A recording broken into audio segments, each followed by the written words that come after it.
Bon, ok. J'espère que je t'ai pas fait trop peur avec cette intro, parce qu'aujourd'hui je t'explique comment j'ai réalisé tout ça en 3D. Let's go.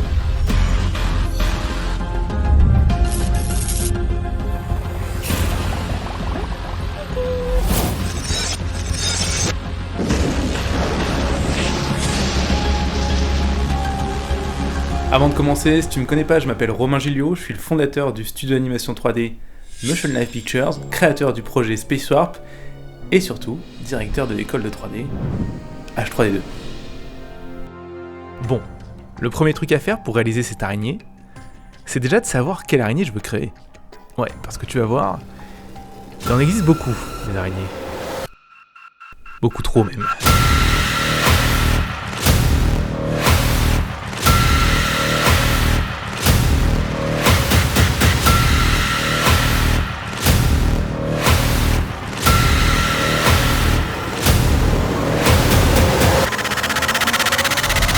Alors une scène qui m'avait fait particulièrement flipper, c'était celle d'Aragog, dans Harry Potter 2.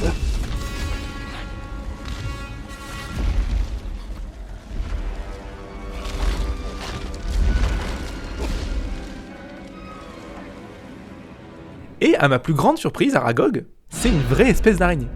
D'ailleurs nommée en référence au film. On peut paniquer maintenant. Alors c'est déjà sacrément dégueulasse, mais j'aimais pas trop la couleur. J'ai donc continué un petit peu à chercher, et j'ai vu que l'espèce d'Aragog était en fait une sous-espèce de l'araignée loup. Et là, on est tombé sur un truc qui me faisait vraiment flipper ma race. C'était parfait. Tiens d'ailleurs, petit fun fact pour les arachnophobes comme moi, les araignées loups portent leurs petites directement sur leur dos. Alors ça paraît mignon comme ça, mais c'est en fait absolument ignoble. Ah, et voilà ce qui se passe quand tu les écrases.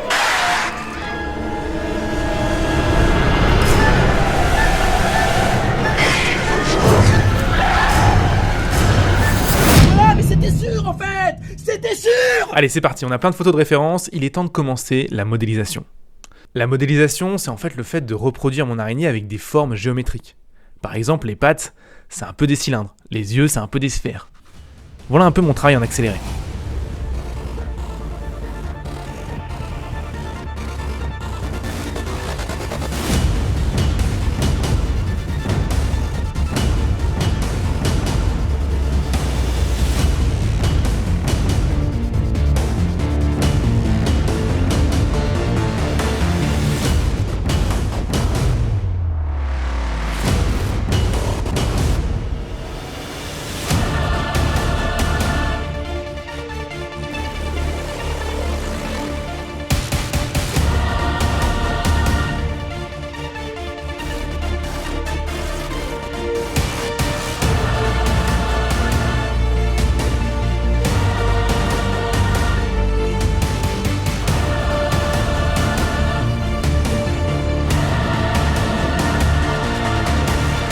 Une fois terminé, ça donne ça.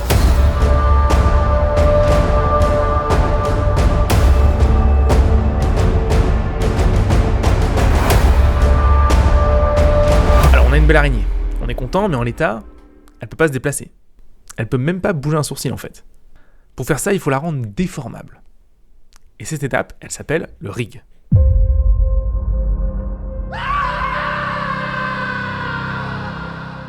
La théorie est relativement simple. Il suffit de créer un squelette à l'intérieur du modèle pour créer les articulations de ton personnage. Mais en pratique, comment dire ?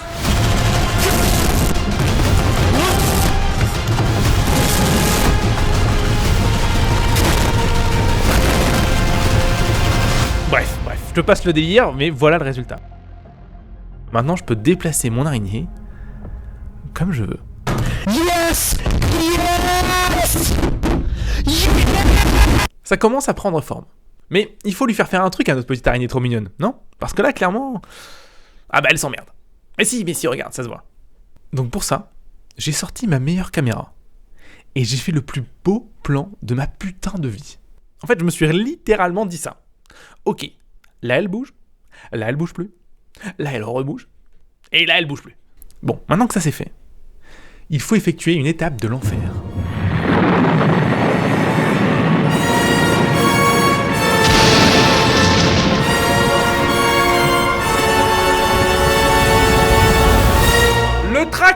tracking.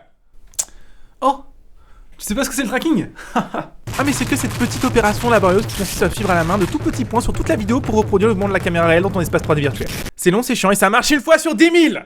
Alors 1 milliard de putain d'années plus tard, le tracking est enfin terminé.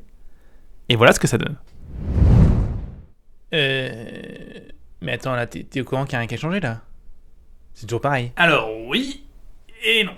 En fait, la vidéo n'a pas changé. Mais maintenant, j'ai une caméra en 3D qui bouge exactement comme la vraie. Ça me permet de faire ça. Ou évidemment, ça. Alors, est-ce que tu te souviens quand je te disais que le tracking c'était long et chiant? Eh ben ce n'est rien comparé à l'animation. Rien du tout. Hey, what's going on? Ah, le principe, me demandes-tu? Oh, mais rien de plus simple. Il faut déplacer les petits carrés là, image par image, jusqu'à avoir une animation cohérente et réaliste. Voilà. « 10 milliards d'années plus tard, donc, voilà à quoi ressemble notre animation.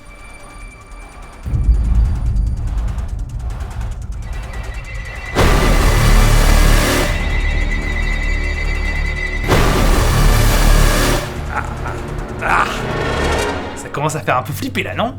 Ah, j'aime bien. Mais tu sais ce qui me fait vraiment flipper chez les araignées, moi? C'est pas leur forme, c'est pas comment elles bougent, c'est leur poil. Un peu comme chez les femmes d'ailleurs. Comment elles bougent, c'est leur poil. Un peu comme chez les femmes d'ailleurs. Non mais c'est pas vrai. Mais il a pas fait ça quand même.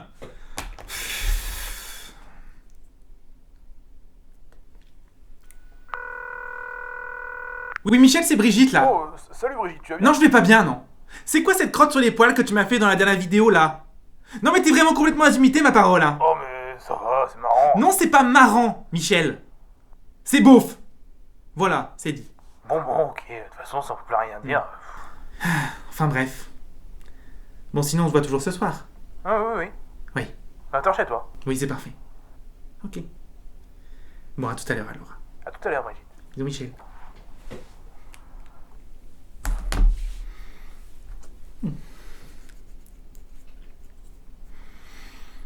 Bon, bref, je mets des poils à Speedy. Ah oui, je lui ai donné un nom. Elle s'appelle Speedy maintenant. Bref, donc je disais, je mets des poils à Speedy, spécifiquement 3 couches. Les grands, les moyens, et les tout petits, comme un duvet. Et voilà ce à quoi elle ressemble maintenant.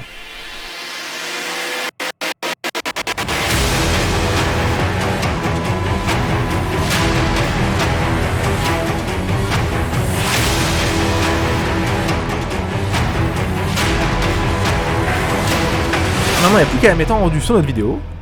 Et... un petit peu de magie. Tada!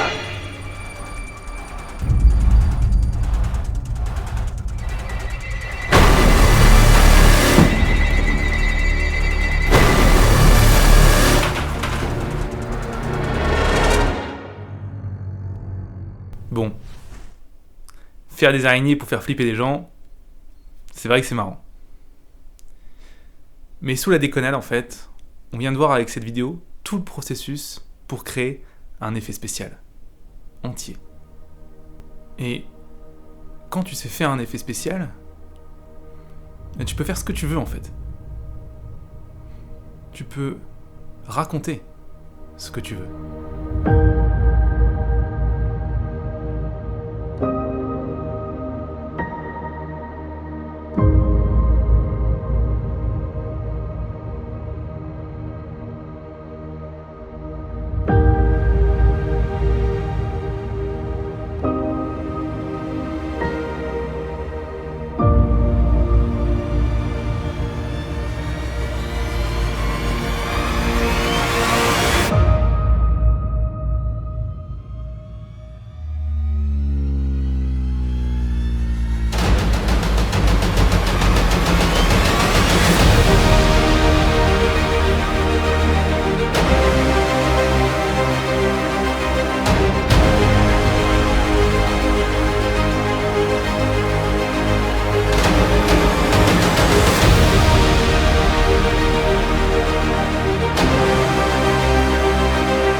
si t'as envie de faire ça, si t'as envie de raconter tes histoires, de réaliser des images de malades, et même pourquoi pas, de travailler dans le domaine, eh bien clique juste ici.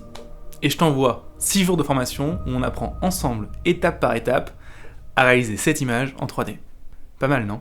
C'est la base indispensable pour démarrer. Et, cerise sur le gâteau, c'est totalement gratuit. Alors, on se retrouve de l'autre côté ?